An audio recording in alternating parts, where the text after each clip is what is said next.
Folks, welcome to the Jake Feinberg Show.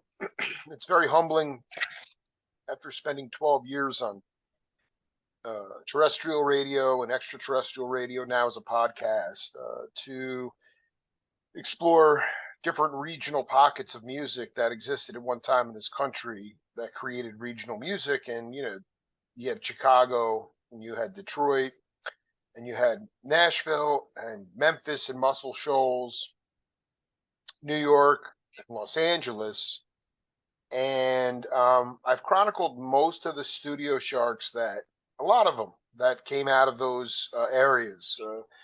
And Phil Upchurch from Chicago, and, Chuck Rainey and Jim Keltner on the West Coast, and Purdy and Gadd and Chris Parker on the East Coast, and David Hood and Steve Cropper. And now the opportunity has presented itself to connect with another regional scene that never gets any publicity in my mind, and doesn't get the love that the other studios got. But my next guest is one of the cats, is a great drummer, but also was a profound producer in this regional hotbed of Miami, and was on the bandstand arguably during the greatest time in music history this country's ever seen.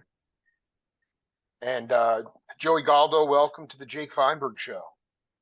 Hello, Jake. That was a great introduction. I'm really impressed by the fact that you've given the awareness of all the rich pockets of music throughout our country.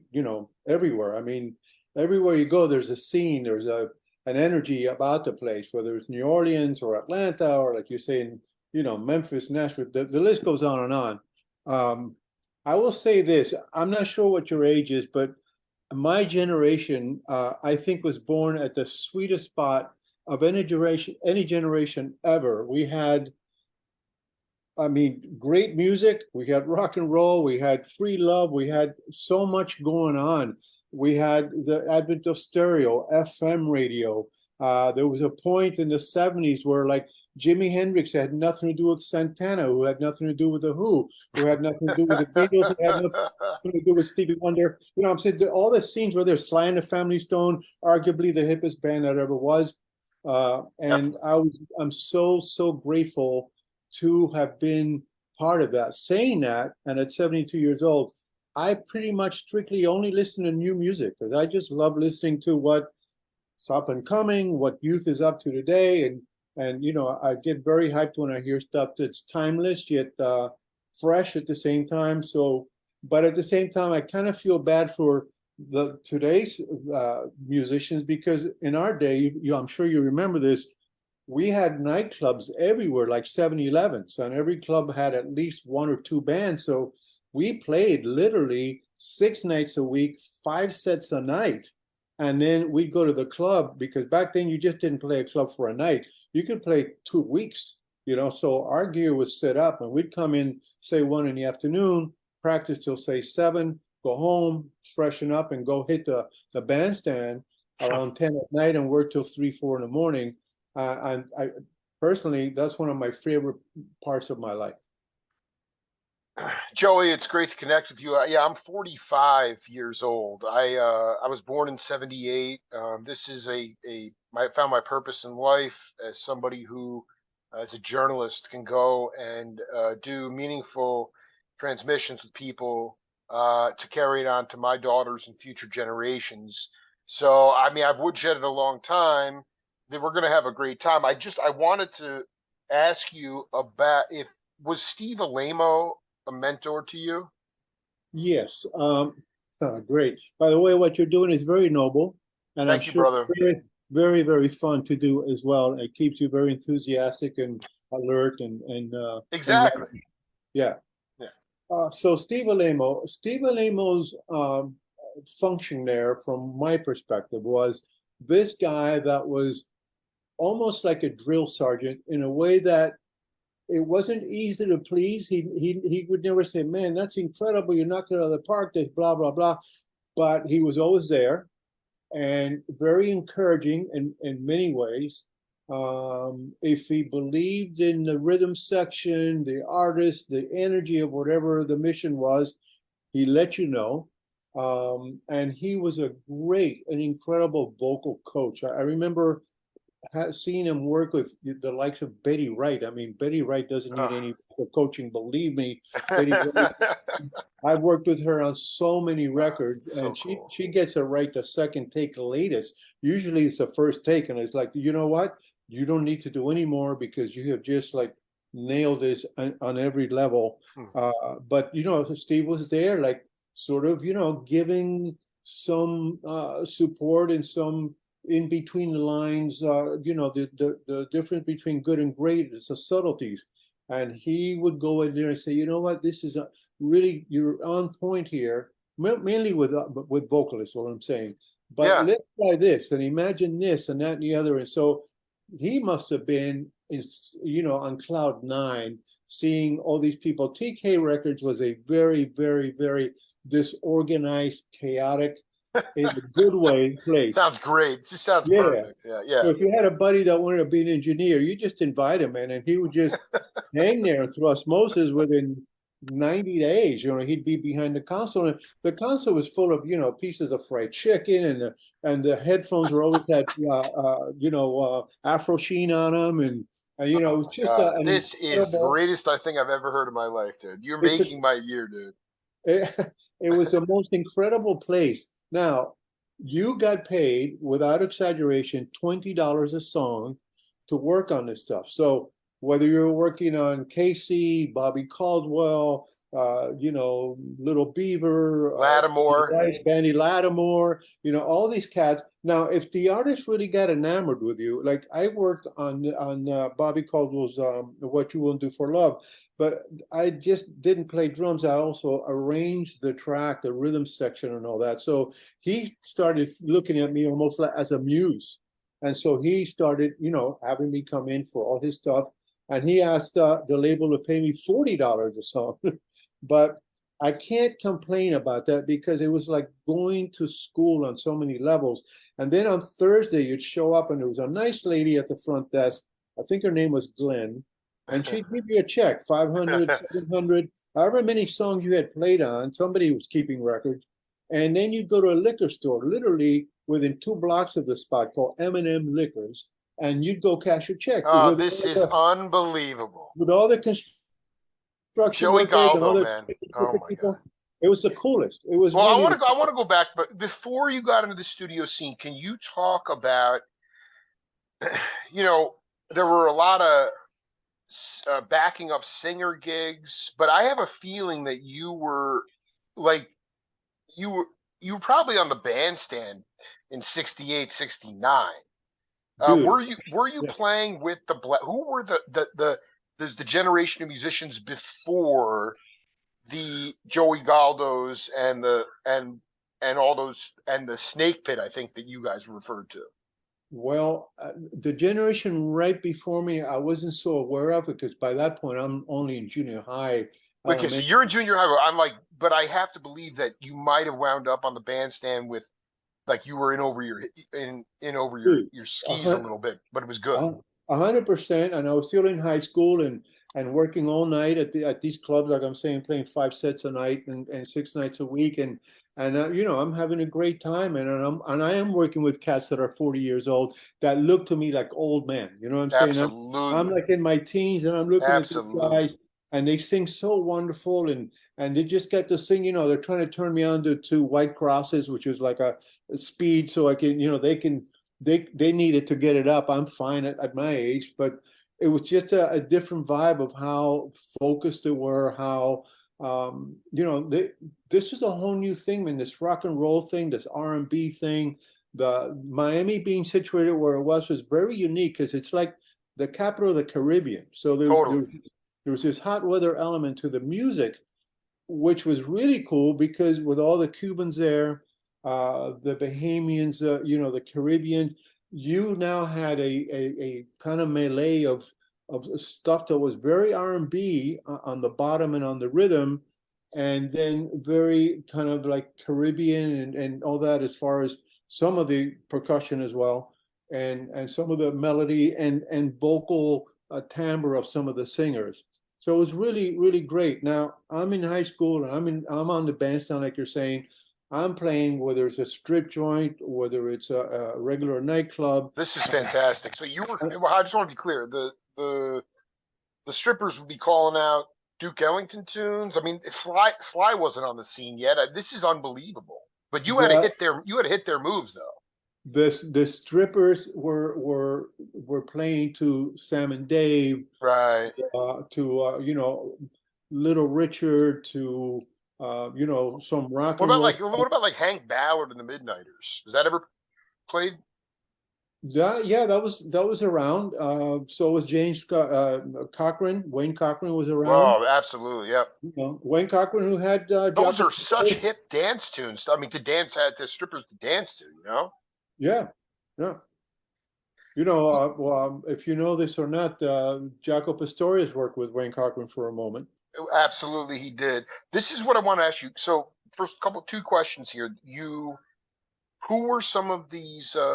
Maybe a couple of the singers that you backed up when you were in high school, and also, did you? What was so invigorating about the time period that you grew up in? You listed a bunch of the stuff, but basically, there was no book. There were no books. There was no academy. Like you played the groove. It didn't matter if you were keeping time on the hi-hat or the ride cymbal or the bass drum. If it felt good, you went with it. And I'm curious if you could talk as a drummer about backing up some of these early soul singers in a relatively still acoustic setting, how you kept time on all different parts of the kit. Man, you know what? I started in music when I was in junior high school. So I learned all my rudiments. I learned how to read and all that stuff. But I never thought I was all that good. I always thought I was mediocre on my best day. And what would get me through that insecurity was my imagination. So Hmm. yes, you're right. Sometimes I would maybe put my stick away, one of them, and then I take a timpani mallet and maybe take my snares off and and I would just play a rhythm that I would know would make a Timmy Thomas, for example, Exactly. tail wag, and later on, whether it was Stephen Stills or Prince or ABBA or whoever, I ended up, I worked with a lot of people in my studio days later on. But it was that, and I was also ridiculously a record buying junkie because amazingly, and I got to give my mom props. She passed away back in 1970, but I would come home from school, close all the windows, turn the stereo up. This is before headphones, and just blast the house all day long, playing to her Barbertino, One of Brass, the Beatles, Wow. the Wow. Stones, whatever it was, until it was time for dinner. I was just like so in it that You're geeked up about it. I love it. yeah, I'm a total. That's the way I am about everything. Yeah, And totally. then later on, like I remember this, a Cuban guy, probably very, very blue collar, in the Latin culture, when the daughter turns 15, they have the quince, and that's a big deal. It's like kind of like a sweet 16, but Sure. you do what you can. It's like a debutante kind of a vibe. And before that, if I needed a pair of sticks or a tambourine or whatever, my old man said, "Hey, man, here's a lawnmower. You go around the hood and mow some lawns." Back in that day, it was $3.50, $4 to mow somebody's yard, and that would make me enough money to buy a pair of sticks or whatever. Once we did this one party, I don't know how I heard about it, but there was this quince at this dude's house in Hialeah. It was like, "Hey man, I got this three band," and we must have sounded terrible. It was imagine this, a Silvertone guitar, the Sears Silvertone guitar in a Silvertone case. It had two inputs. So we had a mic in one, the guitar in another, drums on another guitar. It's not even a bass player. And we were doing again Sam and Dave and stuff from the 60s. And man, we made $5 a piece to play, be like the center of attraction, play our instruments. And then that's the last time I ever did a straight gig was mow lawns. From that point on, it was like, okay, I know what I got to do here, and this is going to be my life. And it was a wonderful moment, which I had, reproduced many times in my lifetime. I've been very, very, very Well, fortunate. I mean, because this is so important. I mean, I just have to ask you this. I've spent so much time, I've interviewed Ayerto and Candido, Bill Summers, Ray Mantilla, all the great percussionists. And I I worked wanted with to ask you, Aiko. I what's worked with that? Aiko. I worked with Airto. I mean, yeah, but I mean, we're gonna. This is only set one. We're just gonna have a ball. But I just, the thing is, did you like those cats? Bill Summers told me about going to Harlem at a certain point in the late '60s and seeing Pablo Landrum and Olatunji playing spiritual drums. And that was more from like diaspora from the African root. But from like the Latin root, was there spiritual drumming that you would check out?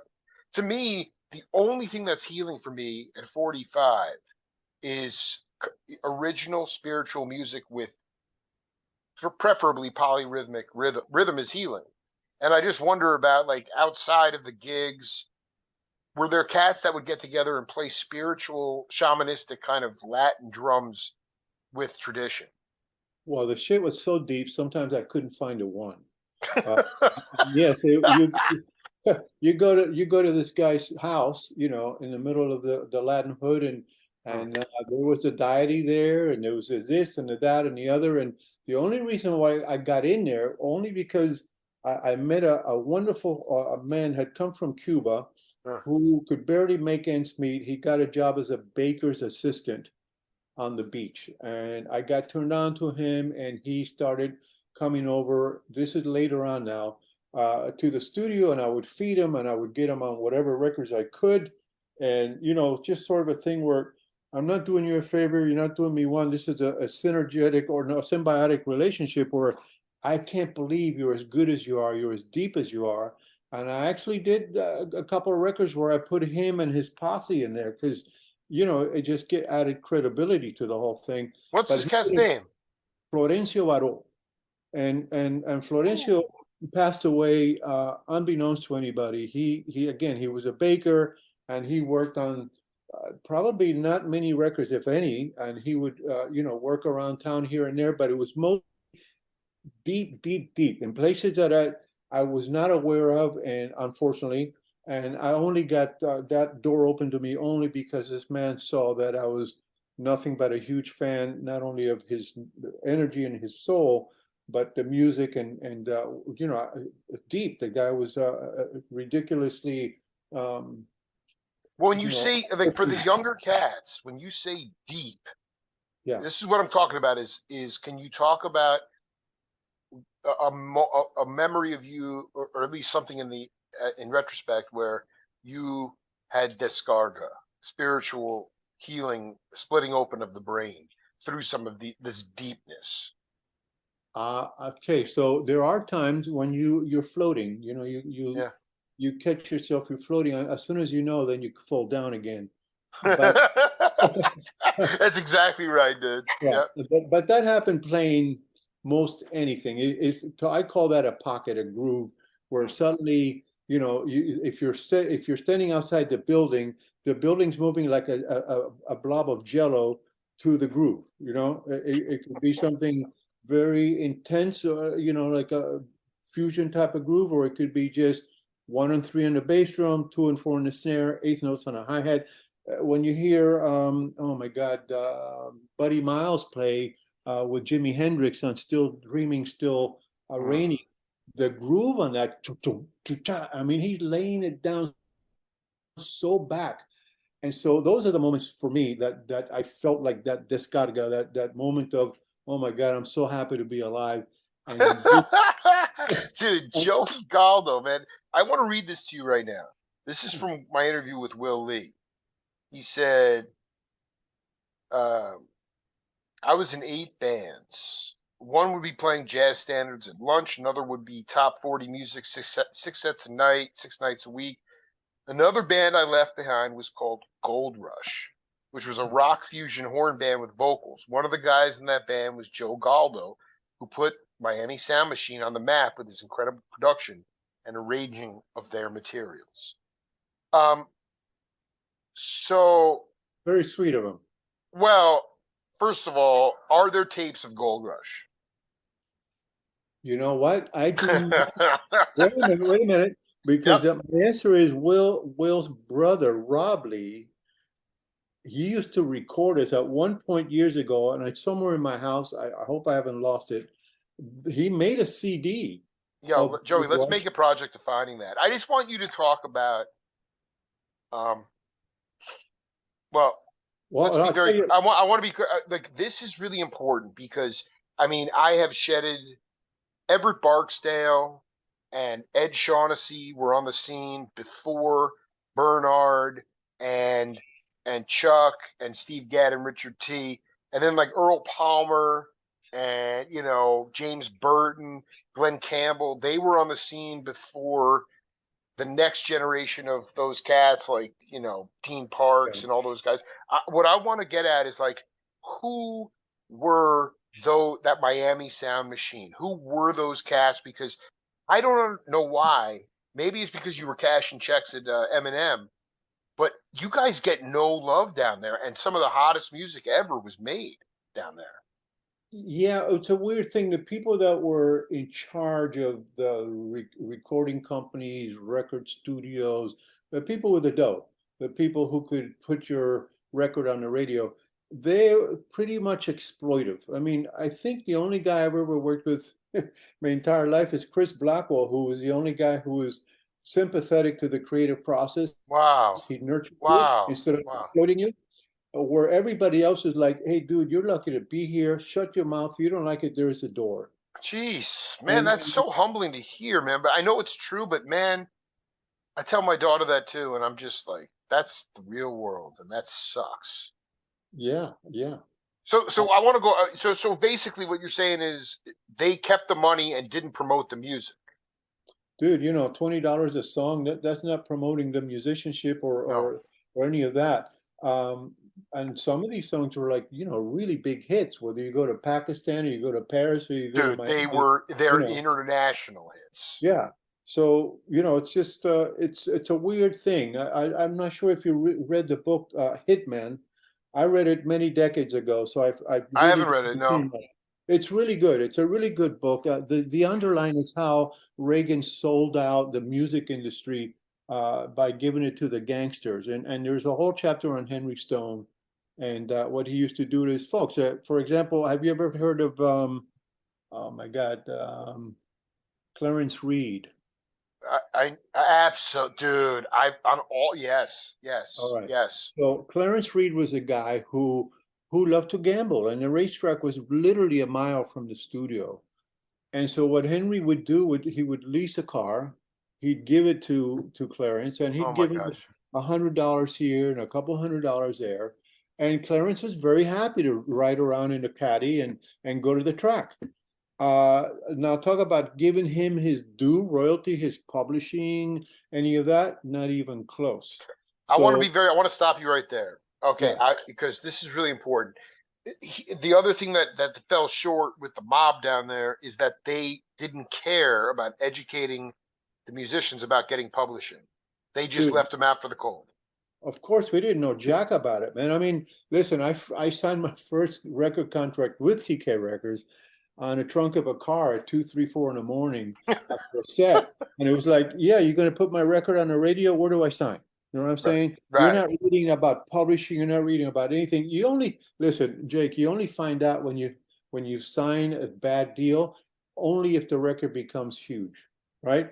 And Totally, most totally. records never even see the light of day. So as a kid, it's like, I don't give a shit. If I sign here, you mean my record's going to be on the radio? Yeah. All right. Where do we go? So, even the musicians union in Miami was worthless. If you had a dispute with a club owner, they never guided you. There was one guy who I owe so much to so many people, but one guy's name is Mike Lewis. He was Mike a great, Lewis. great horn arranger. Actually, he did the horns on What You Want to Do for Love. Dude, And I'm looking here. He also arranged strings on Lattimore albums. on everybody's stuff. Oh But my God. To talk about Mike Lewis, please. yeah, Mike Lewis is the greatest. He's a guy who cared for his musicians, and if he was involved in the session, you were going union scale. You're going through the. He would tell me. He would tell the cats in the union what the gospel was, how you needed to treat the people, who got leaders, and who got this and that and the other. Always on the side of the musician. And so, Mike worked there when it was like they thought this record was might be a hit, and was worth paying the real money. Unfortunately, I only did that with Mike outside of TK because at TK, I was already on the rhythm section, done. Mike would come in days, weeks later, whenever it was, and do his thing on top of it. But any gig that Mike put me in on from the beginning, it'd be great. You'd walk in, the string section was here, the woodwinds were there, the brass was here. I was in my gobo back there. We'd read the chart. Invariably, there was a wrong note in the transcription. The guy would run out, fix it. Okay, that's an E flat, not an E. Then we take it again and record it. And so Union Scale was 3 songs in 3 hours. And so you start at 10, you work till 1, take an hour break for lunch, come back at 2 to 5, and you'd have 6 songs done in a day. All those things, that was Mike Lewis, and Mike Lewis was always about, this will be legit. There will be a leader. There will be if you're doubling from sax to flute or whatever, you are going to get that double, all those things. But everybody else said, hey, dude, I got $100 and you do it. Hey, dude, I got this, I got that. And so, yeah, you're working night and day, but I wasn't in the league. My favorite guys in the world, which was Bernard Purdy, as you said earlier, and Chuck Rainey and Richard T. Those guys were like God. Later on, Will came up and stood right up with those guys and played his balls off. Oh my God, of course, man. Oh, man. I always like the East Coast better than the West Coast. I got to tell you. No, man, dude, this is mind blowing. I got to be honest though. Okay, I mean, first of all, John Hendricks, the great singer, with Lambert, Hendricks, and Ross. I mean, he said basically to me, without the Sicilians or the mob, there'd be no jazz in America. So that, I mean, they always owned clubs before Reagan. Now, I ask a couple questions, like, Reagan was more the recording industry than the clubs. Reagan was once, check out that book because you're going to learn. I will. No. What I'm saying is why wouldn't you, like, you're telling me Mike, this cat, Mike, brother Lewis, was the only cat that, like, to me, like, all the musicians in New York were going to the union to pick up their checks, whether it was a jingle, suds and duds, this, that, and the other. So it sounds to me like there was, and that was in the 60s. I mean, Reagan was an actor at that time. So what I'm saying is, like, was there ever a reasonable studio scene? Because in LA too, I mean, they had a fight. I mean, Emil Richards, my dear, rest in peace, my dear uncle. I mean, the man advocated with Shelly Manne that if you played tablas and you also played timbales, then you deserve double scale because it's 2 different instruments. Okay. I'm just saying, like, was there ever a honeymoon period in the studio scene in Miami, or it was always just so shady? Yeah, well, you said Snake Pit. I never heard that one before, but that's what it was. That was Will Lee. Yeah, dude. Snake. Can we trademark that, dude? if you like, when it was Chitlin homegrown, it was dog eat dog, not musician to musician. But now, once we get to the next level, when you're doing, international acts, whether it was, I don't care. I mean, my discography, it's there so you can see it. Profound. Then you get, record companies taking care of you, and you learn that rope. The producers take care of all that stuff. But I'm talking about the boots on the ground early stuff, which again is my favorite stuff. Okay, that I am honored if I have a #1 record on the R&B charts on Billboard, a lot more than if you have the same thing on the pop charts. So absolutely, that's where I learned, man. I walk in and I didn't know if it was going to be Snoopy Dean on guitar one session. It was going to be, it was just a wonderful melee of cats that, you'd walk in there and really, literally, half the time you didn't know who. If it's a Blowfly record, it's going to be a group called Miami. It's going to be who is it? And you just sat there and you were there all day, all night, just playing tracks. And then you'd get a call, hey man, 3 a.m. There was a guy named Sax Carey who used to literally live there. Okay, Sax Carey used to live upstairs in the attic of TK Records. He had like I swear to you, man. He had like dude, you're making 2 years of my life right now. Yeah, he'd call you at 2 a.m. Hey, Joe, man, how about let's do a disco version of Besame Mucho? It's like, Sax, really? You want to do this? And then, there it was. The place was wide open for you to go in there and do whatever it is that you wanted to do. And Sax Kerry was this guy who took no, at one point, he shot somebody in the leg at Sporty, King Sporty, because King Sporty was being a real difficult dude and, just popped one on to his leg. That's the kind of atmosphere that you had there.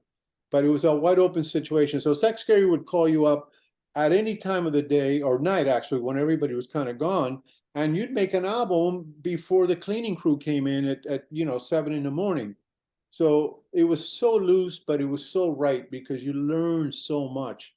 Explain, like, I want you to talk about something that profound that you carry to this day from a production standpoint, or just like, what did you learn that was profound? You play for the song, you play, you hang on to that bass player, you hang on to that singer. There were moments where, again, you're just so glad to be where you are and given the opportunity you've been given and the looseness, the chaos of it. I thrived on that because that's when, it's the holes in the wall that lets the light through. And I just love that Yes. atmosphere. If something is very perfect and very new and very shiny, I am a little dubious. But if I've worked in studios all over the world. So I've worked in studios where they have to have a fan on the tape machine because if it overheats, it's going to shut down. But the people that work there are joyous. They're happy. They're experimentative. They're just got this vibe of forward thinking. I love it. And there's no limitations. And then you go to places where every microphone is spot shiny and there's a spot for everything, and you walk through and you can tell there's a little bit of a elitist about the vibe, and it's like, sure, if It's you way want too sterile, man. It's way too sterile. too uptight, no, you can't do this, and this ain't allowed, and this and that. And so, Wanking it, dude. Just wankers, yeah. man. So Thi- PK was thi- a total opposite. No, I you want go. to ask you. Oh, this is really important, because I've interviewed different cats like Bruce Barthol, not Bruce Barthol, Bruce Botnick, the produced the Doors and engineered the Yes. Doors, and I want you to talk about a session early on in your career where basically you said you had some gobos, but when you played with, did you ever play a recording session with no baffles, where basically they dropped a mic or maybe a couple of mics right left overhead and everybody hit at the same time? Well, I wish I could say I have. By the time I got into the scene, which was the early 70s, Right, 69 is the first right. record I made, 1969. I'm sorry, what was that record? It was a band called Brimstone. Brimstone. I had a deal with Atlantic Records, and it was just a one-off. I was just out of high school, and we went to New York City. And I remember, they couldn't put us in the studio because I was a minor with no union. Check this out. Check out where I'm going. Go This ahead. is 1969. So they say we got to send this kid all the way back to Key West. There was a union guy in Key West who was a crook, or would just money under the table till you get your union card. So as the men were landing on the moon, I'm on a bus, a Greyhound bus, going down to the Key so I could see this guy, touch him off with whatever it was. I couldn't remember. I get the card and then back up to New York so I could get on this record. Is it fair to say it was like a compensation kind of thing? Yes, I'll say that. I'm just gonna say I'm looking here, Brimstone blowing in the wind, Right. doing the Bob Dylan cover, and then another tune written by a guy named Brim Leal. Right. Dude, take me through this. This is where the rubber meets the road for my show. You went all the way. You took a bus back down south, got your card, got whatever you got, a jig card, came back, and you guys hit. Yes. That is epically sick. The Blowing in the Wind was done in New York. The other second, which was, I guess, a B side or whatever, it was done at Criteria. It was my first recording session ever. Wow. I Wow. remember Mac Emmerman who was the owner of Criteria, who lived for a long time, and Criteria became an incredible place with multiple rooms and always ahead of it. I mean, Criteria is as big of a studio as there ever was anywhere. But back then he had a couple of 4-track, oh my God, Apex Beautiful. tape machine. Beautiful. Beautiful. Yeah, just just the little Ah, slots that go on top of each other, and airplane seats, who was what he had in the control room for you to sit on, and flying by the seat of his pants early on. But and then so, but I'm going back now. Criteria, when it became what it became, that's like moving on up. You know what I'm saying? So I was still working at TK every so often, but I hold would on. work. I want to just stop you for a second here. The criteria that you just described, it was pretty scrappy for a while, but then eventually it exploded onto the scene. Very quickly it became very, very big with multiple rooms, and Hmm. everybody went through there.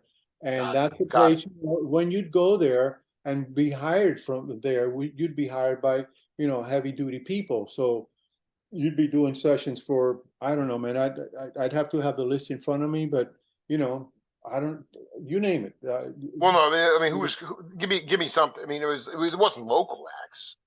No, mostly, Mink DeVille, for example, or Stephen Stills, or let me see, ABBA, Oh, people like that. And so that's a whole different composition. However, Jake, I love going back to Hialeah, to TK Records, and or little studios all over the hood where you might get $50.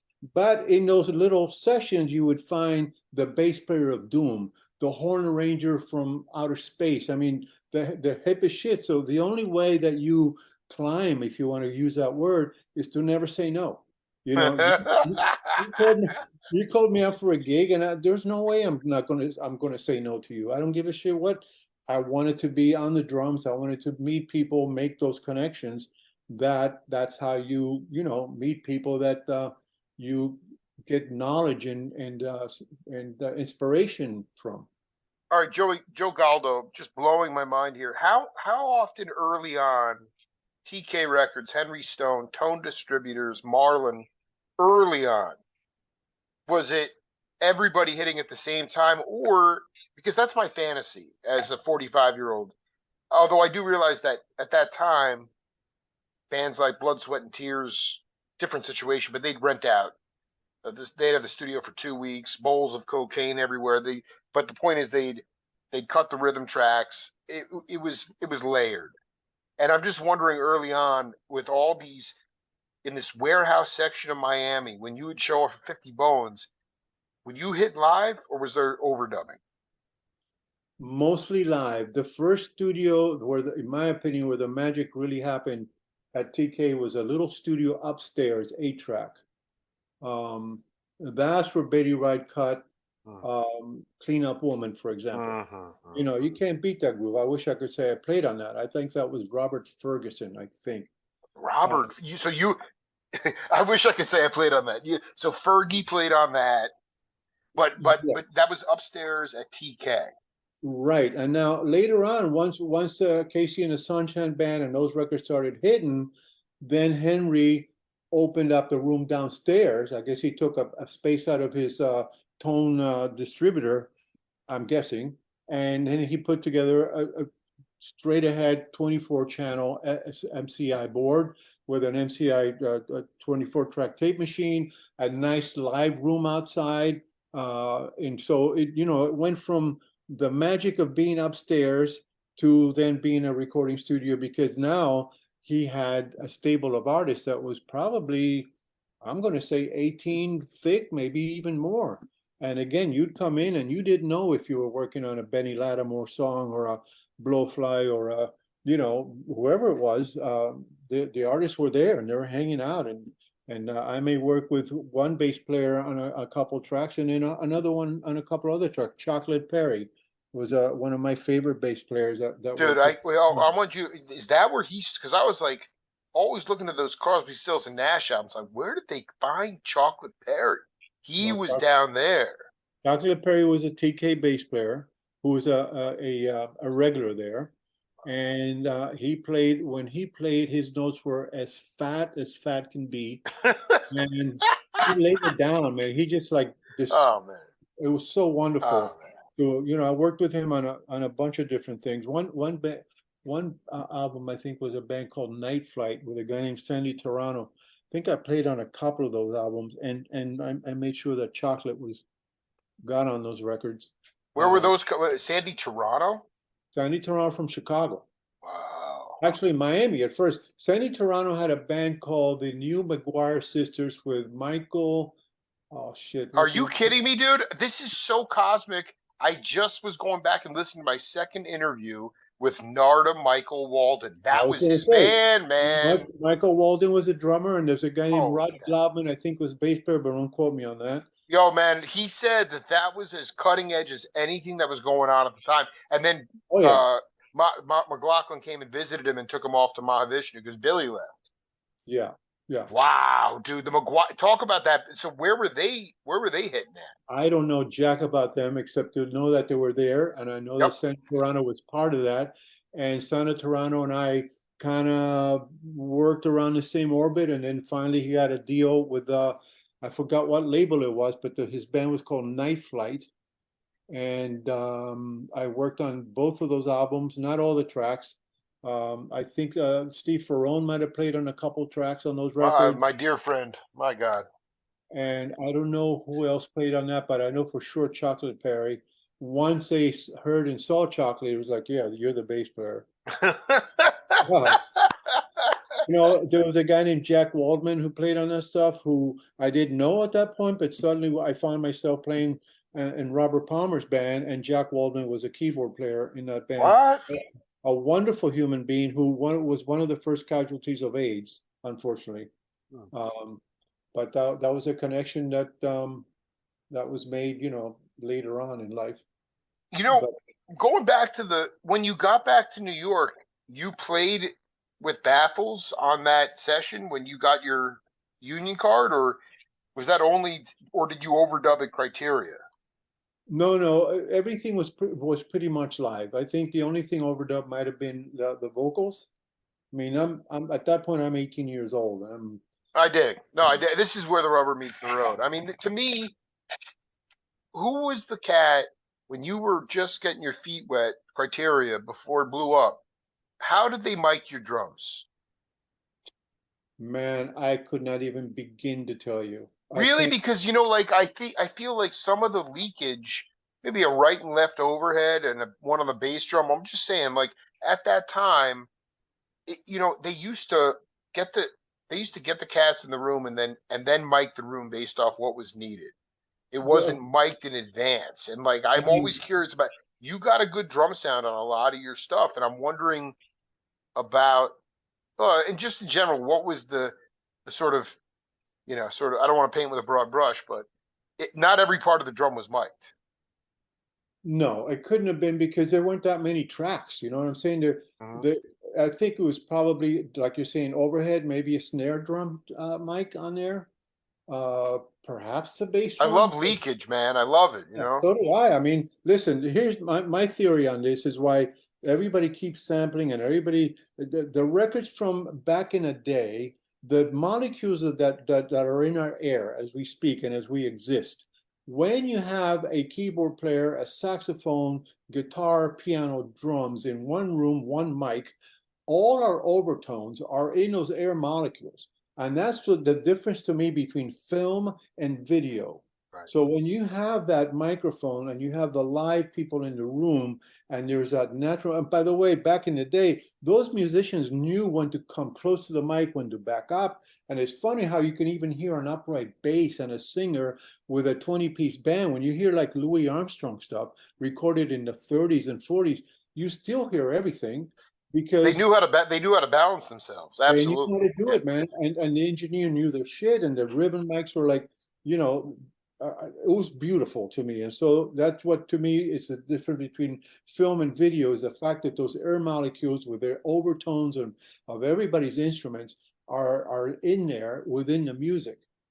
So it's something that you feel. It's there, and you're right. Even later on in my life, I mean, much later, decades later, if I was going to do a drum programming gig or the drums were programmed, what I would do is I'd put a microphone in a room, put a speaker to play onto the live room, and all of a sudden there was a three-dimensionality to the Hmm.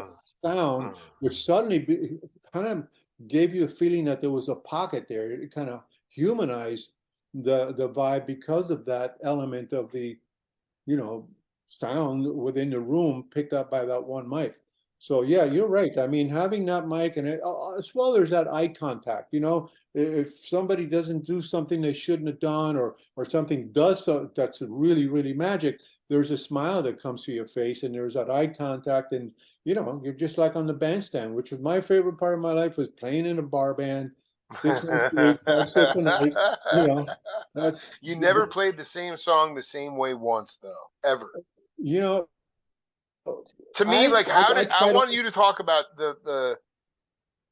especially early on. I mean, things got real insane, as you know, you lived through it. But early on, like the idea that um, it it was all music, and I mean, you would play, you would hear on the radio, free form times, Beethoven, Sons of Champlin, Mahavishnu Orchestra, and Louis Armstrong all at the same time. Like, to me, there wasn't this stratification of music, and it wasn't Yeah. all label driven. And I want you to talk about in your live gigs with bands how you were able collectively to avoid becoming a formula trip. I see a lot of my peers and younger cats, they make a record, and if they are lucky enough to road dog it, they're just playing it like the record. And I hate that shit. I want people No. going over the edge. And because otherwise you just get into a formula trip, and maybe you don't even realize it. Maybe you don't care. But how did you avoid that? Okay, the way that I didn't avoid it or not avoid it, all I did was if you're playing a Sly and the Family Stone song, why in the world would I want to change that? What I would try to do is I would try to absorb that energy and listen to the bass line, which was magic. That down the road, whether it was Earth, Wind and Fire, Steely Dan, Power of Power, whoever it was we were playing, down the road where that helped you was when you start making your own music and arranging and all that, you have the chops of not to sound like those people, but you have the physical ability to make your stuff sound, like it belongs on the radio. Like you're not making a record for your mom, you're making a record for the world. Mm. And so you learn by doing that. However, because of my Cuban background, because of where I lived, there, as you said early on, there is a certain energy, a certain dirt and sweat that belongs only to you or to that place. You ate it, you drank it, you slept it. And so I could try to play reggae drums and have a great time doing it, but I ain't never going to play like Horsemouth Wallace, or any of those Mm. guys there. They're just got, or Carlton Barrett, which to me was like Fred Astaire. There'll never be another Carlton Barrett because I didn't Absolutely. drink it, sleep it, eat it. You know what I'm saying? So you bring to the table your background. I listen to Celia Cruz and I also listen to the Beatles. And you bring that background, and then I used to put a Walkman behind me at a club, and on my way home I would listen to it. Hey man, you're rushing this. This pocket doesn't feel as good as you think. This is a little better than you thought. And I would just beat up myself and just, okay, let's work on that. I was always been a person that just loved to just grind. And I was, you listen to Bernard Purdy and you go, my God, this is, the day that he did Rocksteady and he did that triple hi-hat thing with the bass drum, I really do believe that moment the earth stopped spinning for like a nanosecond. The shit was so deep. Absolutely, it stops spinning for me too with Yeah, Stephen Ferroni and yeah. Joey Galdo too. I mean, the uh, I think you know part of me wants to ask you about um, you know if you were at all raised with the idea of how you kept your cultural heritage intact, being part Cuban. I mean, to me, the most powerful thing that came out of diaspora was rhythm. It was totally mistrusted by, like the Europeans and the slave owners, and and yet what was happening down there, especially in Miami. Again, this is brand new territory. I'm more familiar with Congo Square in New Orleans, Yeah, but yeah. was your family like? Did they educate you on the history of where you came from? No, very, very little. I'll tell you, my family came. My dad fought not right along with Castro, but he fought for Castro. He believed in Castro. Hmm. And my dad was educated at Columbia University in New York City. Wow. He was a member of the national swim team, and he knew English. He had a business called freight forwarding from Havana to Miami. And then when Castro came into power, Castro became the complete opposite of what he said he was going to be. And he Hmm. put my old man in jail several times. And then after the third time, we escaped from there. He came ahead of us. Ended up in Venezuela for about 3 months, living with his parents and his side of the family, who had gone there early on in the 50s. He went ahead of us, got a house, got himself a job, rented a little house, and bought a little car, a used car. And his mantra was like, "You're here. This is your new country. It's giving you an opportunity." And he was like, I knew English within 3 months, almost perfectly. I was 10 years old. So my Cubanness comes from those wonderful first 10 years of my life of living that hot weather element, the ocean, the joy that is the Cuban spirit, the food, all that. They couldn't take that away from me. But I was, I'm gonna just be very clear. You spent the first 10 years of your life in Cuba. that's right. Beautiful, Yeah, it was beautiful. It was beautiful. incredible. Last year and a half, maybe not so good because that's when Castro went upside down, and all of a sudden the paranoia, even though I was a kid, the paranoia was so thick you could cut it with a knife. And Oh, no holy longer could your shit! parents talk to their friends because nobody knew who was secretly working for the government, ratting out on everybody. It was really a bad situation. But so I came here and I had a freaking paper route, man, within 3 months, and I was like Johnny Smith, Yeah, right? you were assimilating. 100%. And my father and mother spoke only English to us. My dad knew that we were never going back. A lot of Cubans had this fantasy that, yeah, Fidel's only going to last X amount of time. We'll be able to go back and resume. But for some reason, my old man thought better. I'm going to say thought. I'm not, nobody knew better, but he thought better. Well, he was obviously a bright dude. I mean, he knew what he was doing. So, I mean, yeah. like, okay. I want to be clear though.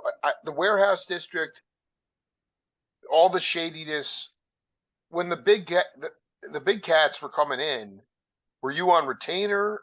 Did the union get squared away? I mean, you're not starving to death now. I mean, things weren't always just dealing with the mob. Jake, when I say the mob, it's the Hitman I book, did. which is later. But when I say the mob, I'm talking more club owners and all that. I was always had food on the table because the most important thing to me is to make sure I could never tell my girlfriend, my wife, anybody that, hey, I can't pay rent this month. That would just freak me the hell out. So the club gigs would pay you about $300 a week, maybe 350. That was plenty enough to put food on the table. The recording stuff at TK was another 500 plus. I was fine. And because, I bought a car in 2004. I still own that car. That car doesn't even have 75,000 miles because I walk on a bike everywhere. I'm a happy dude. I'm simple. I don't need the I'm latest. loving this, dude. I'm just a simple guy. Man, I have plenty of money. I have no problem. no, you're a humble cat, man. I dig. What mattered to me was can I play anywhere near as good as Bernard? Can I groove anywhere as near as Sly and the Family Stone? Can I be as deep as, Mahavishnu or the Beatles or whoever it was? I'm always looking way up above me, right? And I've always had, I'm just now learning what is called the imposter syndrome, where I'm sitting there and Prince comes into the room and I say, okay, today's the day they're going to look around and say, what the hell is this guy doing here? Right. That never happened, but I always thought, am I in this league with these people? Even though I did it for decades, I always had that, yeesh. So my whole thing, my entire life was, can I get better? Can I get better? And by better, I'm not saying more chops, just more of that like thing you're talking about, that descarga, where you feel like, this groove might change the world some. This groove Mm-hmm. gives people That's right. joy. People will say to me, yeah, we had our first child to this song, or this every time I hear this music, as it does to you and me, it makes you smile. It makes you feel like, to me, music's the best drug on the planet. It instantly transports you to such a higher plane. And so, It's just every day with me, man. I'm yeah, dragging. The minute I put something on that resonates, Harvey Mason, it's over. oh, yeah, I was gonna ask you about, um, did you get a chance to work with Little Beaver? a couple of different times. Little Beaver was, and I don't blame any black people that have any kind of, I'm going to say chip on the shoulder, only because of lack Sure. of a better Yeah, no, word. it's But fine. Yeah. I'm one of these cats who actually, I'm a racist in the opposite way. I think the black race is superior on so many levels. Yeah, of And so, course. I mean, this is the conundrum in our country, is just the ability to yes, just sort of like live with that and not resent it. I can't believe that this is going on, especially in No, we're human 2021 in our animals. We're not human country. beings, dude. We're human animals. Yeah, Come on. exactly. So Little Beaver was great to work with, but I also worked with Chuck Berry, for example. Right. These cats would walk into a room, take the guitar out of the case, play, put the guitar back in the case, and leave. Dude, I'm sorry, dude. That is the greatest story. I mean, that might be the greatest line. My fifth book is about to be published. That's the greatest line I think I've ever heard in my life. That's what the Jake Feinberg show is, man. Done, get it done, inspire, and go. Yeah, I worked with a African woman named Angelique Kidjo, and I remember on one of the tracks I said, "Why don't we bring in Mamusa Mamusa Mamakusa?" What's the name of that guy? Oh, The dude. saxophone. Was it Manu Manu Dibango. Dibango? Manu Manu Dibango. Dibango, yeah. Same shit, bro. The guy walk in, he was dressed as if Oprah Winfrey was about to come in to do a documentary on the cat. he he'd take the horn out of the case, screw it in his mouthpiece, ba ba ba da, bo, bo, bo, bo, bo, bo, bo, ba. He'd do his thing, put the horn back in the case, off he's gone. Right? There wasn't like no hang, none of that kind of business. It was like, I'm here to give you this magic that I own, that I possess, and you're going to be lucky enough to get it. And you better record it because I'm only going to do this a couple of times, right? And I love Absolutely. that. I got no problem with that stuff. So I can't say, look, Prince was the same way. Prince, I only got him to open up one time when we talked about being vegetarian because he was a pretty militant guy about that stuff. And for a moment, he kind of opened up. The rest of the time, you were a telephone or a lamp. You were there to be used, and that was the end of it. And so some people are that. Some people are super warm and want to hang and invite Right. you to the spot, and they're chatty and all that kind of stuff. And other cats are like, you know, uh, I don't know. I'd imagine somebody like Dr. John might be like that. Somebody that's been, have Absolutely. Absolutely. That guy was so accessible and beautiful, man. yeah. But maybe when you worked with a guy who worked on your session, he was like, "Hey, man, nice to meet you. Blah blah blah. What are we doing?" And as soon as he got done, he was like, I'm off to something else, maybe because he's been abused, maybe because he's, whatever the situation is. So, and I'm not saying Dr. Jones like that because I never had the honor to work with him, but the Beaver was that kind of a guy. It was a bit Beaver was interested. So, I mean, he arm's was, I length. mean, it's just so funny because it's some of the greasiest music I've ever heard in my life. And he The could Greek. he could have cared less. I guess he just walked out. Yeah, again, Well, I mean, what maybe, I'm saying by that is that my generation and younger, yeah. we have the ability to perseverate on what we create. I don't go back and listen to my interviews, but a lot of musicians will go back and over and over and over. They'll just become obsessed with their own shit. And Yeah. yet Bieber was like, I'm gonna burn and I'm gonna put the thing back in and I'm out. And this is the last. I want to finish set one, Mr. Galdo, because we got to do set two. Um, Okay. I want to finish with this question. and I'm not talking about projecting into the 80s and 90s and this century, but can you talk about fundamentally? We just got some George McRae records Yeah. into this nonprofit that I work at, and I I I really need to ask you honestly, being a cat who craves descarga, who is a bandstand drummer, why or how did you feel when we got to a point where it was about, play straight beats, don't play yourself, bring in a drum machine, replace the human element of rhythm? That is killing us right now, man. That Okay. is why our society is fucked. And so Yeah. all I'm asking is, at that time, were you conflicted about it? Obviously, you wanted. Just take me through that. Well, short answer, I wouldn't do it. I wouldn't do it. Okay, I thank you. There would you do. go. There you go. Right. I would just say, yeah, I have a drum machine. I can program it, but it's not going to sound like that drum machine that sounds like shit, that's got no life, that makes me depressed. I ain't going to Right. do that, man. I'm going to do Rhythm's Going to Get You by Gloria Stefan, or something that's got some sweat and dirt, because that's my two words are sweat and dirt. Everything's got to have that shit. If it's too perfect, I don't want any part of it, unless it needs to be perfect to achieve a certain magic, and I'm all about it. Kraftwerk, for example, or Yellow Magic Orchestra with Ruishi, that kind of stuff. I'm all with it. If it has to be that, I'm with it. But I am not. I mean, I used to hate it when what was a bass player in New York that was really, really, really big, and then he became a producer. I mean, I'm talking him. He had that show on midnight with David Sanborn, and Why? he was. Why am I not? I am Yeah, just not. I mean, I don't. This doesn't register at all right now. well, there was I'm thinking about Gordon Edwards, but that's not him. no, no. Gordon No. Edwards sweating dirty. This this guy, this guy, this is a guy. later cat, man. Yeah, I don't know, man. I don't know. I think this guy might have played on some of Miles' stuff, but everything that he do, including some of Miles' shit, was like this stuff. It's kryptonite, man. I can't hear this stuff. It's just so not grooving. It's so not right. Can you talk about then? Because this is beautiful with McRae. Were you Yeah. playing drums on McRae stuff? The first song I think I've ever was on the radio was a song with George and Gwen McRae. What was the name? But oh damn, Dude, we just got a bunch of George McRae in. I got a Lattimore record in. I'm like, and then Galdo comes on this satellite. I'm like, this is unbelievable. Man. but let me tell you about George and Gwen McRae. Go ahead.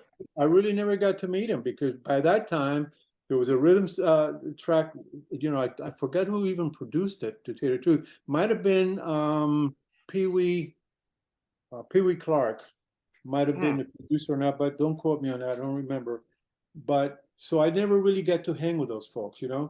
I can't really much tell you about them except great singing, great vibe, chilling. Interesting. So at that point, you were playing the vocals, or you laid down the rhythm tracks and they sang over. Yeah, they played the rhythm track. We played the rhythm track, go home or hang out and play, without exaggeration, 15 tracks, right? In a day's time. I mean, so a producer would come in, without exaggeration, they'd sit on the piano and they'd have these three super long fingers and they would just play the piano. That's the way they played, right? And so that's one dude that you had to relate to and adapt with for and do the job until you see that black dude bop his head going, yeah, we got it. And it was like, no, there's no better feeling. Dude, dude, you're making it so simple. Just There's ride no the bike feeling. every day. There's no better feeling than be invited to M&M Liquors to go cash your check, and have a shot. Dude, please, do you have a picture of you outside M&M Liquors, man? This is too good to be true. No, I don't. I wish I did. And you know what? I was back in Miami a 3 years ago or so, and I was doing something where it took me through Hialeah, and the place was still there, man, in the same spot. M&M Liquors. I should look it up to see if it's still there. I wouldn't be surprised if it's still there. I was totally so jazzed up that they were still there because it was just great. We didn't think of it. You know what I'm saying? Thursday we go get our checks. We go down the street. We had cash in our pocket within minutes. And okay, what's the next song? Who's next? Right. So, All right, I'm just going to read these names off, and I want you to just tell me who's still with us. Yes. Mike Lewis. He's with us, and I shouldn't say anything. Well, he's not sick that I know of. In fact, I just talked to Trevor Fletcher, who's been running Criteria since he was a kid, and Jesus. I asked him about Mike because we used to play poker all the time as well. And he said, "Yeah, Mike is good. He's prepping a record for somebody, and he always 99% of times is live guy, so it's great. So he's still with us. Yes."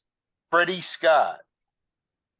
Man, I wouldn't know. I think Freddie Scott went through the grind of live music. Freddie Scott used to play in this place called the Castaways. I got baptized Oh there as no! well. Oh no! No! But No! check this out. So at the Castaways, the drummer, we were at the top and the ceiling was hitting our head.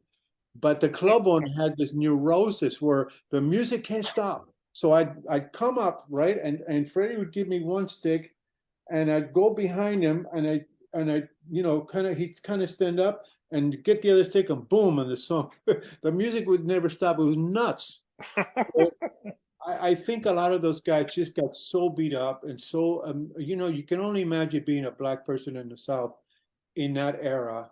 Their life must have been hell. Anytime I go through any small town in Florida, the first thing viscerally that comes to me, what would it was like to be a black person here? Now, Miami was not part of the South. I'll grant you that. It was a Yeah. metropolitan, cosmopolitan city, but still, man, they lived in the ghetto. You know what I'm saying? I went to the. No, I'm gonna read. I want to read off a Yeah, few go more ahead, go names ahead. here. Okay, Yeah, here we go. sorry. I'm just gonna read them off, and then you can. I'm gonna give you Ivan Olander, Bobby Radiloff, Ron Bogdan, Joe Murcia. Go All right. ahead, baby. Ron Bogdan, Ron Bogdan, I think was a bass player Absolutely was. who would come in with a very elitist kind of a vibe. Well, you'd almost see the guy coming Oh, with he a was an uppity cat, man. Oh yeah, my man, he God, was very dude. uppity, and he had a friend, a drummer named Ned Burnt, who I think now is um, um, not arranging, what is that, designing guitars or something. I just talked to him the other day because he hit me up about Bobby Caldwell's death, just like Will Right, did. yeah. Rest in peace, Um, man. so that's Ron Bogdan. The next guy you said was after Ron? There was a guy, Ivan Olander, No. and Joe Murcia. Okay, Joe Murcia. Okay, so Joe Murcia, thank you. Joe Murcia was part of the rhythm section that was out of this planet. And Joe Murcia, there was a guy named Tubby Ziegler, Oh my God. drummer. Oh my God, dude. There was a Harold Coward guy who played bass. That trio for me was the Bernard Purdy, Chuck Rainey vibe here. Is anybody is it are any of those cats still around? I'll try to find out for you. Those guys, Please, dude. If you're gonna tell me, yeah. because that was ultimately the goal of the show, was to determine who was the wrecking crew of Miami, and you just said it. In my book, they played on Andy Gibb stuff, not the Bee Gees, but Andy Gibb stuff. Absolutely. That shit grooved so deep, man. Hard. You know? It was the kind of thing where, like, in between the notes, you were feeling it. You're not. You're in the hearing cracks, it, dude. You're in the cracks. I love it.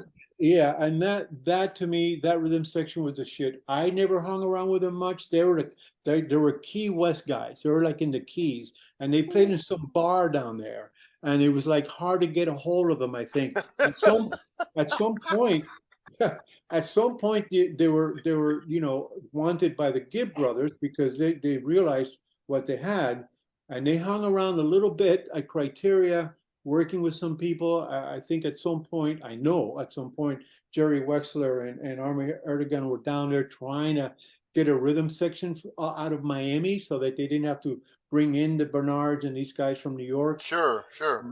I was part of that, but Joey Murcia and Tubby Ziegler and Earl Coward were also part of that, but it never clicked with any of us.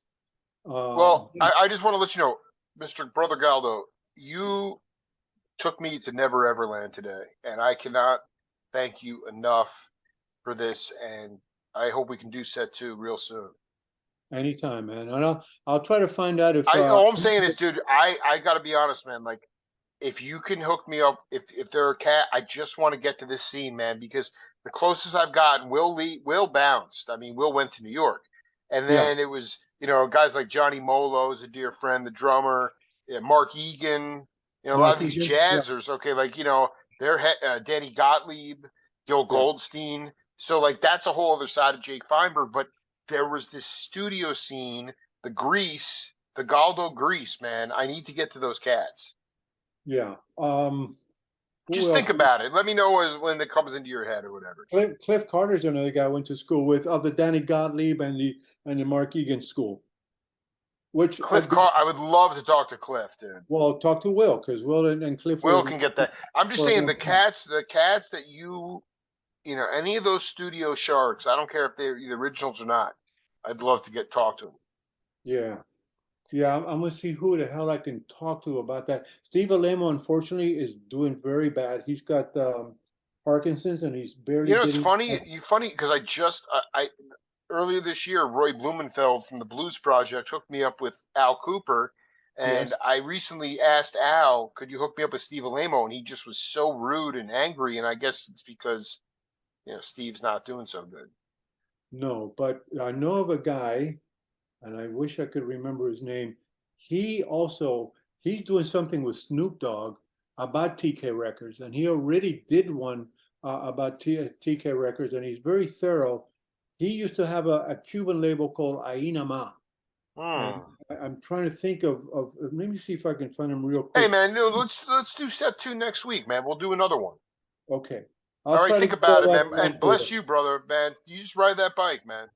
you. You get that right. I walk the beach every day. I'm a simple dude.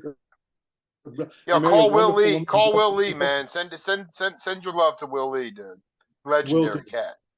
Yes, he is on so many levels. Yeah. Much love, Mr. Galdo. I'll talk to you real soon. Likewise, Mr. Feinberg. Take care, sir. You too, boss. Bye, buddy. Bye.